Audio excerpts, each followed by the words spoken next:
আম খেতে কে না পছন্দ করে। আর সেটা যদি হয় গাছে পাকা আম। বাজার থেকে আমরা যে আমগুলো কিনে আনি অধিকাংশ আমই ফরমালিন দেওয়া থাকে, যেটা আমাদের শরীরের জন্য খুবই ক্ষতিকর। তাই আমি প্রতি বছর গাছের ফ্রেশ আমি বাছাই করি, আর প্রতি বছরই এভাবেই কেটে কেটে পাকা আমগুলো ফ্রিজিং করে রাখি।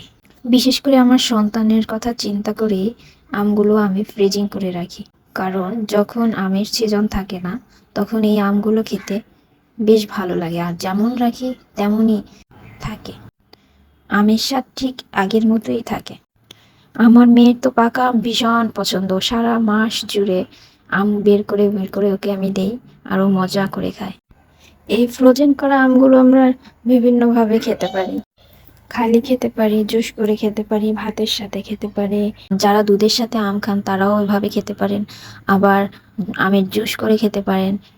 যখন রমজান মাস থাকে তখন আমের সিজন থাকে না, তখন আপনারা কিন্তু এভাবে আম বের করে ফ্রিজ থেকে জুস বানিয়ে খেতে পারেন। যে যেভাবেই পছন্দ করে সেভাবেই খেতে পারে। আমগুলো কোনো জিপার লক যে ব্যাগগুলো পাওয়া যায় বাজারে কিনতে, ওর ভিতরে রাখা যাবে বা বক্সে করে রাখতে হবে যেন কোনোভাবে বাতাস না ঢোকে। ভিডিওটি কেমন লাগলো অবশ্যই কমেন্ট করে জানাবেন, এবং আপনি যদি আমার চ্যানেলে নতুন হয়ে থাকেন তাহলে একটি লাইক এবং সাবস্ক্রাইব করে আমার পাশে থাকবেন। আল্লাহ হাফেজ।